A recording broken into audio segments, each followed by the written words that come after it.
శ్రీ గురుగీత శ్లోకం 261, 262, 263.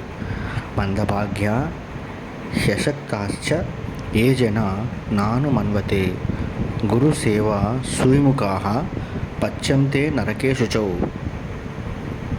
బాహ్యహీనులై అలసత్వము చేత అశక్తులై శ్రీ గురు స్వరూపమును స్మరించరో అట్టివారు గురుసేవయందు విముఖులై అశుచి అయినటువంటి నరకమందు ఉంచబడుదురు. విద్యాధనం బలం చైవ తేషాం భాగ్యం నిరర్ధకం ఏషాం గురుకృపా నాస్తి అధోగచ్చంతి పార్వతీ.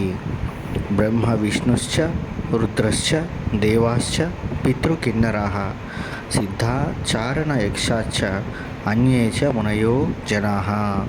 ఓ పార్వతి, ఎవరికి గురుకృప లేదో వారి విద్య, ధనము, బలము, భాగ్యము నిరర్ధకము మరియు అధోలోకమును పొందెదరు. బ్రహ్మ, విష్ణు, రుద్ర, దేవతలు, పితరులు, కిన్నెరలు, సిద్ధులు, చారణులు, యక్షులు, ఇతర మునులు వీరందరి కృప ఉన్నను గురుకృప కూడా అవసరము.